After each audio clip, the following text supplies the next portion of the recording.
We're going to be looking at a really weird mushroom today. It's called bear's head, Hericium Abietis. I don't know if that's the exact pronunciation, but we'll go with it. It's also known as western coral hedgehog. I took a hike out into the forest, specifically looking for this mushroom, in a spot I'd found it before.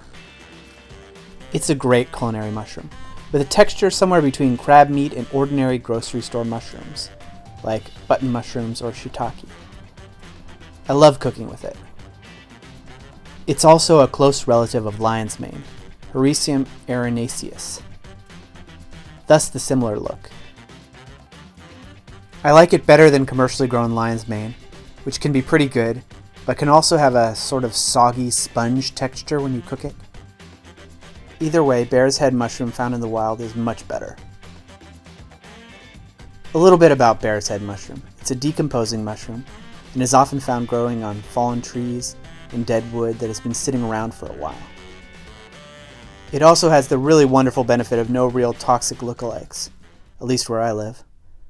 Out in the woods, I saw a lot of cool mushrooms. Here's a bunch of little orange guys, some more little orange guys. These are shelf mushrooms, and here's a shiny one.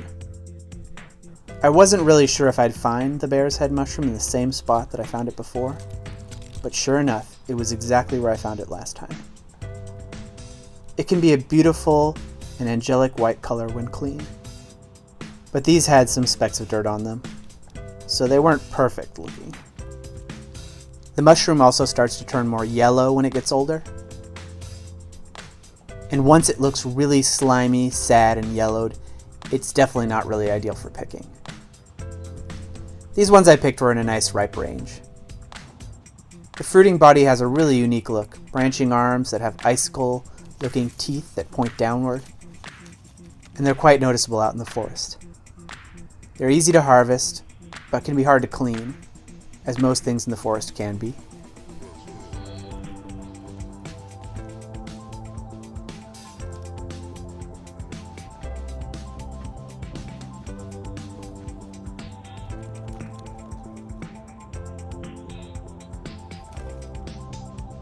Here's one that's really past its prime. Still got a good personality, but I'm gonna let it chill. That reminds me.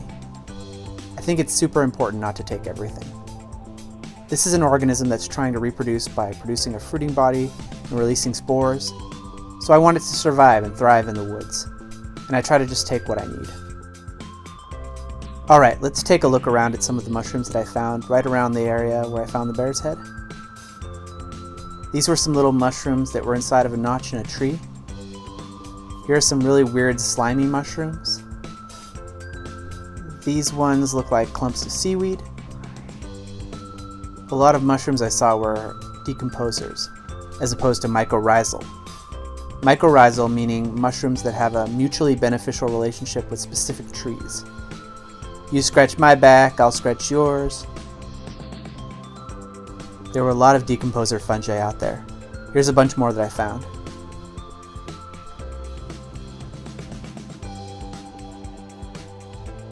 Many different varieties of those jelly-like alien-looking mushrooms.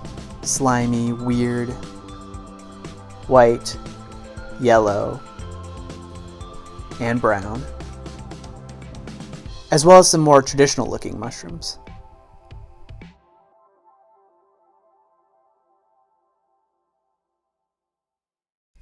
I also found some cool plants. Here are some sprouting buckeyes.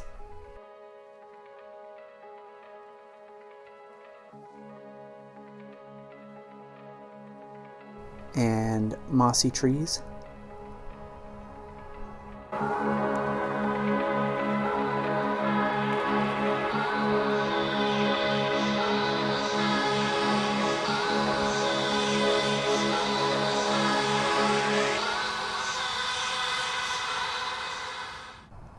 I should mention the demon that is out there in the forest.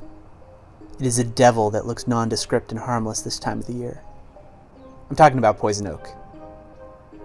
A lot of it doesn't have leaves yet, and just buds, but it can give you a nasty rash if it rubs against you with those sprouting buds. I hate that stuff. But a nice shower with a lot of soap should mitigate the potential disaster. Hopefully. Back home, I'm washing the bear's head for a simple stir fry. I try to get all the dirt off. It's not easy. In some cases, dirt is bad, botulinum, but if you wash it well and cook it as best you can at high heat, a tiny bit of dirt can't hurt.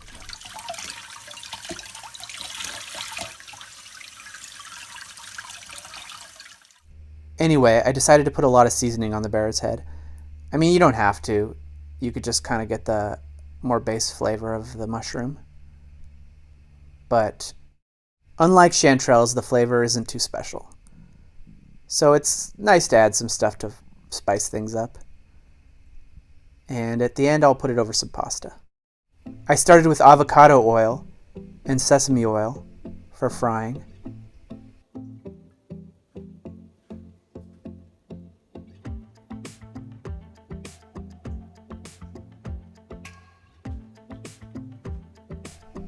Then I added rice vinegar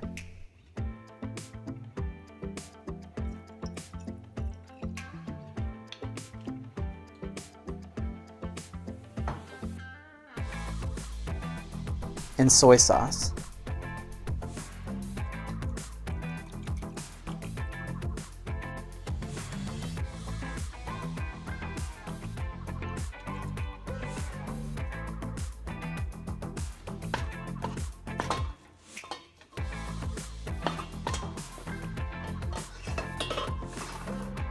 Note to self, better to dry off the mushrooms more. I ended up having to boil off a lot of fluid at high heat first, before I could really stir fry. Normally I would just slow cook it at low heat. Because I didn't dry the mushrooms off enough, I had to boil them a little too much. They're still good, but could even be more fresh tasting without the boil. Alright, I caramelized them, giving them a nice brown and adding honey and garlic towards the end.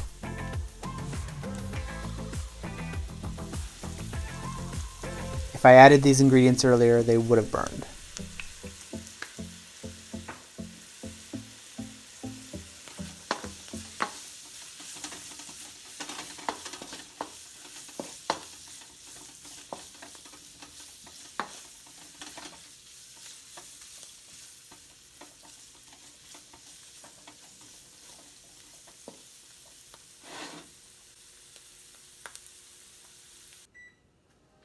Okay, the pasta's ready. I put them on the pasta with some melted butter and salt for extra flavor. I never said this was health food. Though lion's mane may have some medicinal effects, and since this is a close relative, it may also have some benefits. Let's try it. Oh my god, this is so good. If you're a vegan or vegetarian, I'm imagining this would be a fun ingredient for meals. I like steak, though I was a vegetarian for 6 years, so I understand the substitution game. Now let's add some other stuff, because I can't help myself. Let's harvest some cilantro from the garden, also some parsley and green onions. Very wild garden.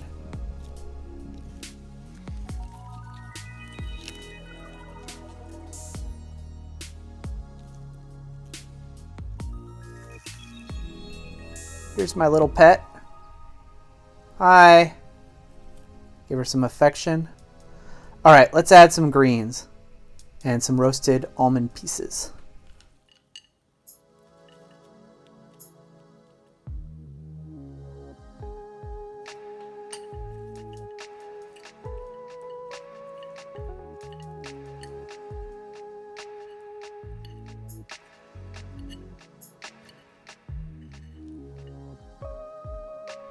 Wow, this took this to an amazing level. It might be the butter and saltiness that make it so delectable. All the flavors and textures mingle perfectly though. The greens, the crunch, the salty, the sweet, caramelized mushrooms, and the noodles. The only thing that's missing is probably a spritz of lemon. What a delicious and amazing edible fungi.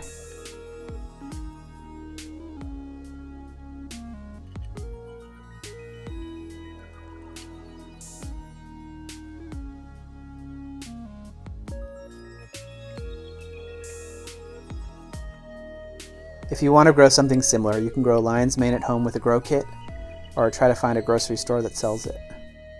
Thanks for watching. Thanks for watching! Almost forgot about the tangerine cutie.